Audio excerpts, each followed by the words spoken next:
الرحمن الرحیم الصلاۃ والسلام علیک یا رسول اللہ الصلاۃ والسلام علیک یا رسول اللہ الصلاۃ والسلام علیک یا نبی اللہ الصلاۃ والسلام علیک یا الصلاۃ والسلام علیک یا حبیب اللہ الصلاۃ والسلام علیک یا حبیب اللہ وعلی آلک و اصحابک یا نور اللہ وعلی آلک و اصحابک یا نور اللہ اللہ تعالیٰ علیہ وسلم۔ صلی اللہ علیہ وسلم۔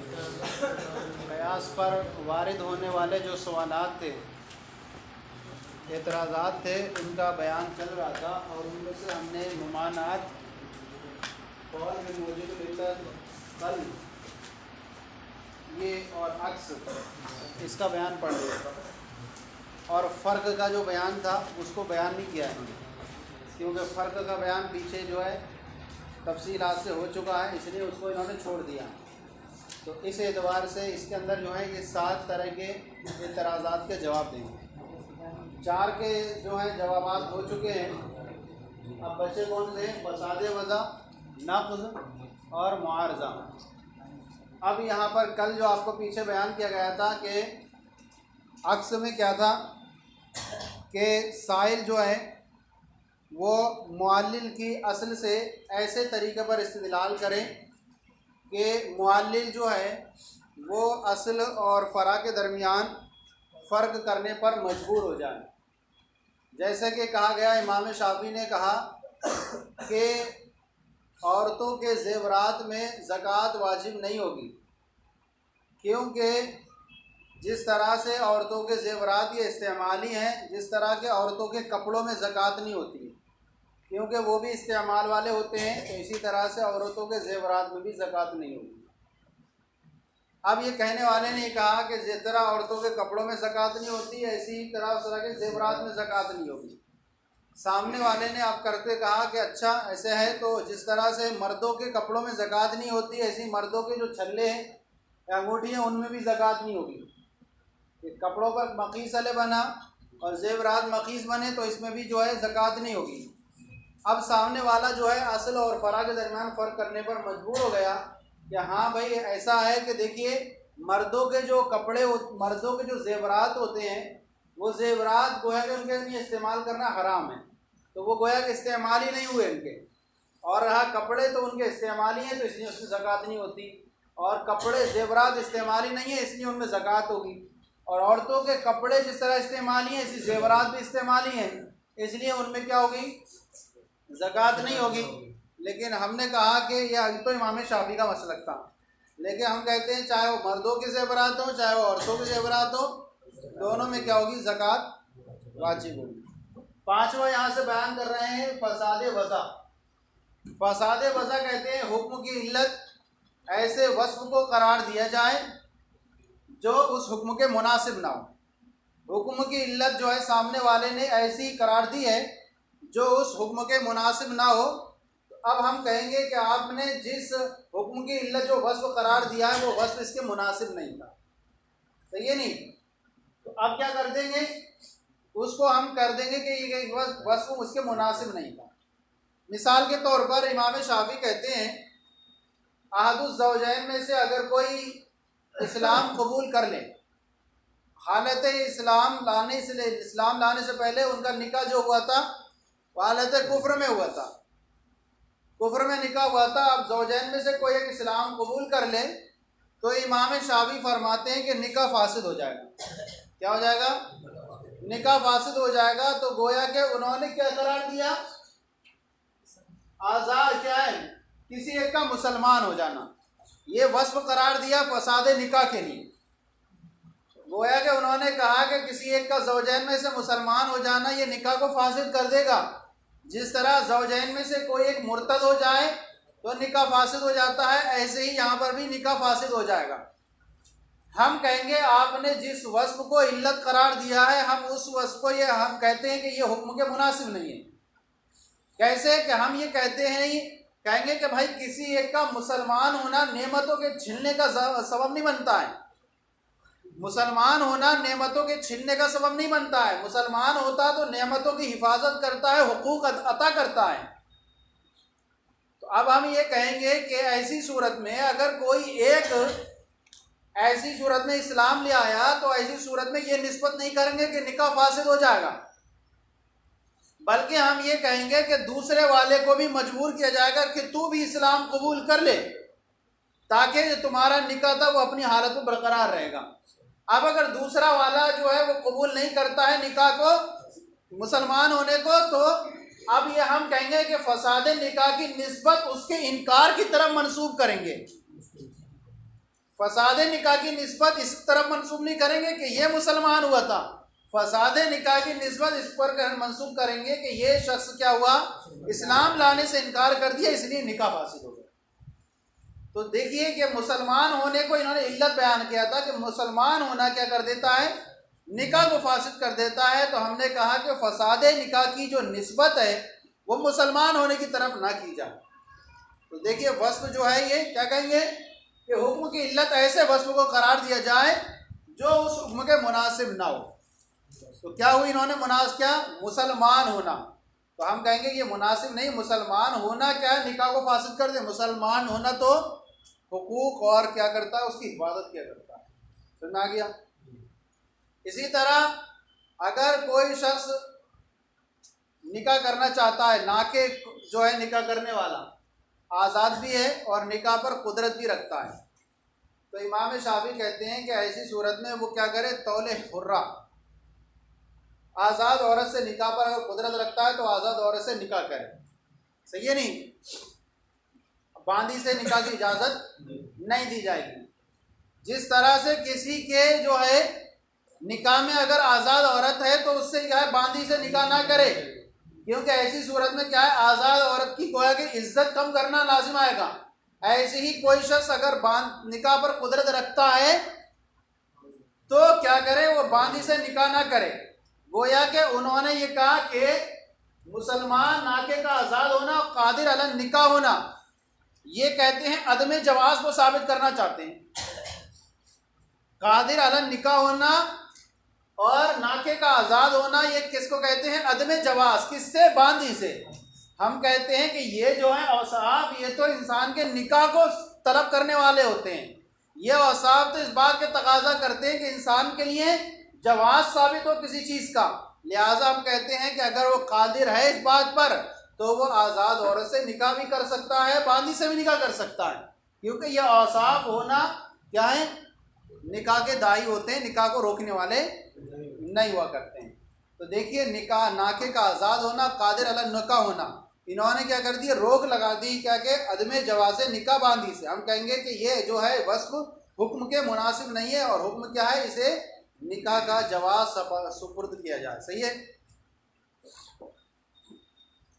دیکھیں، وَأَمَّا فَسَادُ الْوَضَعِ، رہا فساد وضع، فَالْمُرَادُ بِهِ أَنْ يُجْعَلَ الْعِلَّةُ وَصْفًا، تو اس سے مراد یہ ہے کہ حکم کی علت ایسے وصف کو بنایا جائے، أَنْ يُجْعَلَ الْعِلَّةُ وَصْفًا، کہ حکم کی علت ایسے وصف کو بنایا جائے، لا يلیق بذلک الحکم، جو وصف کیا ہے، اس حکم کے مناسب نہ ہو۔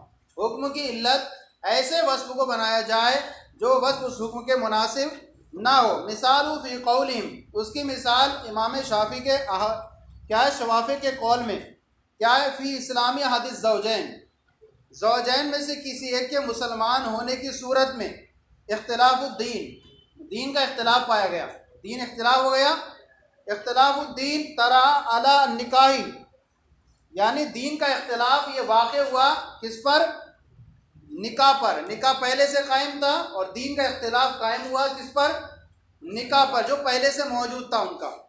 کہہ رہے ہیں زوجین کے کسی ایک کی مسلمان ہونے کی صورت میں ان کی مثال یہ کہ دین کا اختلاف جو واقع ہو جائے نکاح پر، کہتے ہیں فیفسدو، تو ایسی صورت میں دین کا اختلاف ہونا اس نکاح کو کیا کر دے گا، فاسد کر دے گا۔ کارتداد احد الزوجین، جیسے کہ زوجین میں سے کسی ایک کا مرتد ہو جانا یہ نکاح کو فاسد کر دیتا ہے۔ صحیح ہے نہیں؟ اب کہیں گے ہم یہاں پر تو لہذا جب ان میں سے کوئی ایک مرتد ہو جائے تو نکاح فاسد ہو جاتا ہے، ایسے ہی زوجین میں سے جبکہ دونوں حالت کفر میں تھے، اب دین کا اختلاف ہو گیا کہ اسلام لے آیا، تو کہیں گے کہ نکاح فاسد ہو جائے گا۔ ہم کہیں گے فَإِنَّهُ جَعَلَ الْإِسْلَامَ عِلَّةً لِزَوَالِ الْمِلْكِ، تو انہوں نے جو ہے خصم نے یعنی شوافع نے اسلام کو علت بنایا کس کی، لِزَوَالِ الْمِلْكِ، ملکیت کو زائل ہونے کی۔ یہ مل کے نکاح کو زائل ہونے کی علت بیان کر دیا. انہوں نے کہا کہ مسلمان ہونا یہ کیا ہے؟ نکاح کو زائل کرنے کی علت ہے. صحیح ہے نہیں؟ تو مسلمان ہونا یہ وصف ہے، تو اس کو انہوں نے کہا کہ یہ کیا ہے؟ نعمتوں کو زائل کرنے والا ہے. ہم کہیں گے الاسلام اوحد عاصما للملکی، ہم کہیں گے اسلام تو معروف ہوا ہے حفاظت کرنے کے لیے للملکی، ملکیت اور حقوق کی حفاظت کرنے کے طور پر معروف ہے. اسلام جو ہے کسی کے حقوق کو پامال نہیں کرتا، اسلام جو ہے برطرفی نہیں کرتا، بلکہ اسلام کیا کرتا ہے؟ حقوق اور ان کے کیا ہے؟ حقوق کی کیا حفاظت کرتا ہے. تو حقوق اور ملکیت کی حفاظت کرنے کے اعتبار سے مشہور معروف ہے. فلا یکون مؤثرا فی زوال الملکی، لہذا مسلمان ہونا، اسلام ہونا یہ زوال ملک میں مؤثر نہیں ہوگا. زوال ملک میں مؤثر نہیں ہوگا، بلکہ ہم کیا کہیں گے کہ احد الزوجین میں سے کوئی اسلام لے آیا تو ہم یہ کہیں گے کہ دوسرے والے کو بھی مجبور کیا جائے گا اسلام قبول کرنے پر، اور اگر وہ اسلام قبول کر لیتا ہے تو نکاح اسی حالت پر برقرار رہے گا، اور اگر وہ اسلام نہیں قبول کرتا ہے تو ایسی صورت میں زوال ملک کی جو نسبت ہے ہم یہ اس بات کی طرف کریں گے کہ یہ اس وجہ سے ہوئی ہے کہ یہ شخص اسلام نہیں لایا، انکار کرنے کی طرف. صحیح ہے نہیں؟ تو کیا ہوا؟ فساد وضع کی کیا ہوئی؟ وصف ایسے قرار دیا جائے جو اس حکم کے مناسب نہ ہو. وَكَذَلِكَ فِي مَسْأَلَةِ طَوْلِ الْحُرَّةِ إِنَّهُ حُرٌّ قَادِرٌ عَلَى النِّكَاحِ. اسی طرح شوافع کا اختلاف ہے طول حرہ والے مسئلے میں. انہوں نے کہا انہو حرٌ کہ یہ کیا ہے؟ یہ آزاد ہے، قادر علی النکاح اور نکاح پر قادر ہے. فلا یکو ولا یجوز له الامت، فلا یجوز له الامت کما لو کانت تحتہ حرۃ. کہہ رہے ہیں کہ حرۃ پڑھیں، کانت حرۃ، کہہ رہے ہیں کہ فلا یجوز له الامت، تو کہہ رہے ہیں کہ یہاں پر اس کے لیے اگر وہ نکاح پر قادر ہے اور وہ آزاد ہے تو اس کے لیے باندی سے نکاح کرنا جائز نہیں ہے. جیسا کہ اگر اس کے پہلے سے نکاح میں کیا ہو، ایک آزاد عورت ہو، آزاد عورت ہو تو آزاد عورت کے ہوتے ہوئے باندی سے نکاح نہ کرے، کیونکہ ایسی صورت میں آزاد عورت پر ترجیح دینا لازم آئے گا باندی کو. تو جس طرح وہاں نہیں ہوتا، ایسی انسان قادر علی النکاح ہے، آزاد ہے، تو یہاں پر اسے ترجیح ہے کہ وہ کس سے کرے؟ آزاد سے نکاح کرے. تو گویا کہ انہوں نے ناکے کا آزاد ہونا اور قادر علی النکاح ہونا اس کو علت بنایا عدم جواز نکاح. کس کے؟ باندی سے. باندی سے عدم جواز نکاح کو ہم کہیں گے کہ اس کو آپ جو علت بنا رہے ہیں یہ چیز تو کس کو کرتی ہے؟ یہ تو نکاح کے جواز کو فراہم کرتی ہے، تو آپ کا اس کو علت بنانا مناسب نہیں ہے. کہہ رہے ہیں کہ کیا انہو قادر ہے تو اس کے لیے باندی سے نکاح کرنا جائز نہیں ہے. کما لو کانت تحت، جیسا کہ اگر اس کے نکاح میں کوئی آزاد ہو. قلنا ہم کہیں گے وصف کونی حرن قادرن یقتضی جواز النکاح. کہہ رہے ہیں ہم کہیں گے اس کا یعنی ناکے یعنی نکاح کرنے والے کا آزاد ہونے کا وصف، نکاح کرنے والے کا آزاد ہونے کا وصف یہ تقاضا کرتا ہے، یعنی نکاح کرنے والے کا آزاد ہونا، نکاح کرنے والے کا آزاد ہونا اور قادر ہونے کا وصف یہ تقاضا کرتا ہے نکاح کے جواز کا. کس کے؟ باندی سے نکاح کے جواز کا تقاضا کرتا ہے. فلا یکون مؤثرا فی عدم الجواز، لہٰذا یہ جو وصف ہے، کون سا وصف؟ قادر ہونا اور آزاد ہونا، یہ والا جو وصف ہے عدم جواز باندی یعنی نکاح الامتی، یہ باندی سے عدم جواز میں کیا ہوگا؟ مؤثر نہیں ہوگا. صحیح ہے نہیں؟ یہ ہو گیا کون سا؟ 5 نمبر ہمارا اعتراض وارد ہونے والے جس پر؟ قیاس پر. 6 نمبر پر ہے نقض. نقض کسے کہتے ہیں؟ نقض معترض 6 نمبر فصل کی دلیل کو یہ کہہ کر کے باطل کر دے کہ جس چیز کو آپ نے علت قرار دیا ہے وہ علت ہے ہی نہیں. نقض کسے کہیں گے؟ توڑ دینا. معترض جو ہے سائل خصم یعنی سامنے والے مخالف کی دلیل کو یہ کہہ کر کے باطل کر دے کہ آپ نے جس کو علت قرار دیا ہے وہ علت کیا ہے؟ ہے ہی نہیں، بلکہ علت کیا ہے؟ دوسری ہو. علت ہے ہی نہیں جس کو آپ نے علت قرار دیا ہے. کیوں؟ کیونکہ ایسی صورت میں کیا ہوگا؟ ایک جگہ علت پائی جائے گی، معلول نہیں پایا جائے گا. حالانکہ ایسا ہوتا ہے جہاں علت پائی جائے تو معلول بھی پائے جائے. اب کہتے ہیں کہ معترض جو ہے مثلاً سامنے والا کہتا ہے، شوافع کہتے ہیں وضو طہارت ہے، وضو طہارت ہے، لہذا اس میں تعین نیت شرط ہوگی. یہ معلول ہے. علت کیا ہے؟ وضو طہارت ہے. اب کہتے ہیں کہ اس میں تعین نیت شرط ہوگی، جیسا کہ تیمم طہارت ہے اس میں تعین نیت شرط ہوتی ہے. جیسا کہ تیمم طہارت ہے اس میں نیت کیا ہوتی ہے؟ شرط ہوتی ہے. اب انہوں نے یہ کیا کیا؟ طہارت. گویا کہ دونوں جگہ طہارت ہے. علت جامعہ دونوں کے اندر کیا ہے؟ طہارت ہونا. لہذا دونوں کے اندر کیا ہوگی؟ نیت شرط. اب ہم کہیں گے کہ آپ نے یہ بات کر دیں گے جس چیز کو آپ نے علت قرار دیا وہ علت ہے ہی نہیں. اب ہم کہیں گے دیکھیے بھائی کیا کپڑے دھونا صحیح ہے نہیں، برتن دھونا طہارت ہے، نیت شرط نہیں. کپڑے دھونا برتن دھونا طہارت ہے، نیت شرط نہیں ہے. تو آپ کیا کہیں گے؟ معترض کی دلیل کو یہ کہہ کر واضح کر دینا جس کو اس نے علت قرار دیا ہے وہ علت ہے ہی نہیں. تو علت جب ہو تو علت ہر جگہ پائے جانے چاہیے. لہٰذا یہاں پر بھی نیت لگائیں، یہاں تو نیت ہوتی نہیں ہے. وَأَمَّا النَّقْضُ فَمِثْلُ مَا يُقَالُ، رہا نقض تو اس کی مثال جو کہا جاتا ہے الوضو طہارت، وضو کیا ہے؟ طہارت ہے. فَيُشْتَرَطُ لَهُ النِّيَّةُ، تو اس کے لیے نیت کی کیا شرط لگائی جائے گی. کالتیمم، جیسا کہ تیمم. قلنا، ہم کہیں گے ينقض بغسل الثوب والإناء، یہ آپ کا جو علت کہنے کا جو قول ہے کہ طہارت ہے یہ ٹوٹ جاتا ہے کپڑے اور برتن کو دھونے سے. بس اتنا کہہ دیا انہوں نے، اشارہ کر دیا. علت کیا ہونا بنانا آپ کا کیا ہو جاتا ہے؟ یہ ٹوٹ جاتا ہے کس سے؟ برتن اور کپڑے کو دھونے سے. ہاں یہاں پر بھی طہارت ہے لیکن یہاں پر کیا ہے؟ تعین نیت ہے ہی نہیں. تو اب کہیں گے کہ یہاں پر اب یہ دیکھیے آپ نے کہا تھا کہ جب علت پائی جائے گی تو معلول پایا جائے گا، یہاں معلول ہے ہی نہیں. یہ ہوا چھٹا. کیا ہوا؟ چھٹے اعتراضات جو وارد ہوتے تھے اس کا. عمل معارضہ ساتواں.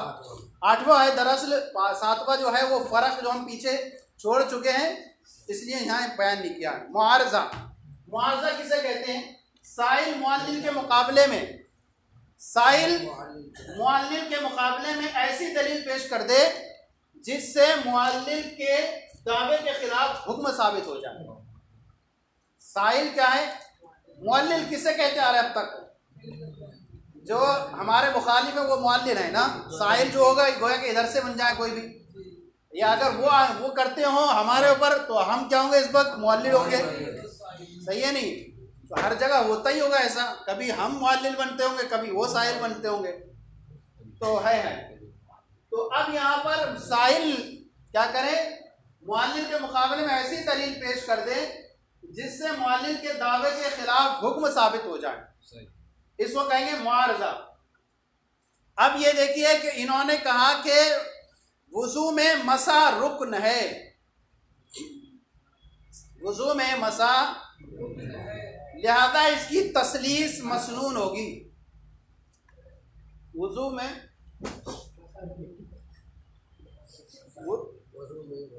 میں جو ہے مسح رکن ہے، لہذا اس کی تثلیث کیا ہوگی؟ مسنون ہوگی.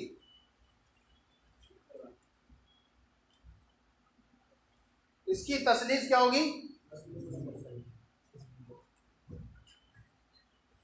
اس کی تثلیث مسنون ہوگی وضو میں. اب کہتے ہیں کہ یہ جس طرح سے وضو کے اندر جو ہے اعضائے مغسولہ ہاتھ دھونا، چہرہ دھونا، یہ بھی کیا ہے؟ ایک رکن ہے. رکن ہے تو ان کی تثلیث مسنون ہوتی ہے، لہذا وضو کے اندر مسا بھی ایک رکن ہے تو اس کی بھی تثلیث مسنون ہوگی. رکن ہونے میں دونوں برابر ہیں، رکن ہونے میں دونوں برابر ہیں، لہذا 3 مرتبہ مسا کرنا بھی مسنون ہوگا. صحیح ہے نہیں؟ سامنے والے رکن ہونے کے اعتبار سے کیا کر دیا؟ یہ کہا کہ رکن ہے وہ بھی رکن ہے، وہاں مسنون ہے تو یہاں بھی مسنون. ہم کہیں گے کہ موضوع پر مسح کرنا رکن ہے، موضوع پر مسح کرنا رکن ہے. تیمم کے اندر، اس کے اندر کیا ہے؟ تیمم کے اندر ہاتھوں کا مسح کرنا اور یہ بھی چہرے کا مسح کرنا رکن ہے، اس کی تثلیث مسنون نہیں ہے. تو رکن ہونے کے اعتبار سے یہ کہ تثلیث مسنون ہوگی، لہذا جس میں کیا ہے سائل مقابلے میں ایسی دلیل پیش کر دے جس میں معلل کے دعوے کے خلاف حکم کیا ہو جائے. ہم نے کیا دلیل پیش کر دی؟ ہم نے کہا اگر یہی رکن لیتے ہیں لیجئے، موضوع میں مسا بھی رکن ہے، وہاں تسلیس نہیں مسنون. تیمم کے اندر جو ہے اس کو مسا کرنا یہ بھی رکن ہے، یہاں پر بھی تسلیس مسنون نہیں ہے. تو آپ کہتے ہیں عمل معارضہ، رہا معارضہ فمثل ما یقال، رہا اس کی مثال جو یہ کہا جاتا ہے المسح رکن فی الوضوء، مسا یہ رکن ہے وضو کے اندر، فلیسن تسلیسہ، تو اب ایسی صورت میں اس کا 3 بار کرنا کیا ہوگا؟ یہ سنت ہوگا. کل غسلی، جیسے کہ دھونا کیا ہوتا ہے؟ صحیح ہے نہیں؟ قلنا، ہم کہیں گے دھونا کیا مطلب؟ آدھا مغسولہ کو جب دھوتے ہیں تو یہ بھی کیا ہے؟ رکن ہے. حالانکہ ہم نے تو بتا دیا پیچھے یہ تسلیس نہیں ہے، وہاں پر کیا ہے؟ استیعاب، اطالت فعل ہے. صحیح ہے نہیں؟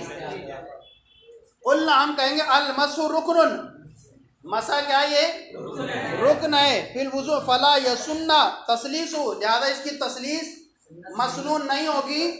کا مسح الخف والتیمم، جیسے کہ موضوع پر مسا کرنا اور تیمم کرنا، اعضائے موصولہ کو مسا کرنا، یہ بھی کیا ہے؟ رکن ہے. اور یہاں پر بھی کیا ہے؟ علت پائی جا رہی ہے لیکن حکم ہے. تو ایسے ہو جائے گا کہ یا تو کہیں سراپا علت کو ہم رد کر دیں گے، اور یا جو ہے ہم علت کو تو تسلیم کریں گے لیکن ہم کہیں گے کہ یہاں حکم نہیں پایا جا رہا. تو معارضے کے اندر کیا ہو گیا؟ علت ہو رہی ہے لیکن کیا ہے؟ حکم نہیں پایا جا رہا ہے. اور یہاں جو تھا نقض کے اندر علت کو ہی کیا کر دے رہے ہیں؟ ٹھہرا دے رہے ہیں، کہہ رہے ہیں کہ علت ہی ہے نہیں یہاں پر. تو یہ جو ہے آپ کے سامنے جو ہے قیاس پر وارد ہونے والے جو 8 اعتراضات تھے، ان کے جو احناف پر جو ہے شوافی کی طرف سے جو وارد ہوتے تھے، سائل بن کر کے انہوں نے کیا کرے؟ پہلے ان کی بات کو سنا معلل کی اور ان کے پھر جوابات دیے گئے. تو ان میں سے کیا ہوا؟ ممانعت، قول بموجب العلت، قلب، عکس، فساد وضع، نقض، معارضہ، اور 8واں یہ کیا ہے؟ فرق. تو ان چیز کا تفصیلی کے بیان ہو چکا ہے، انشاءاللہ آگے پھر پڑھا جائے گا. صلو علی الحبیب صلی اللہ علیہ وسلم.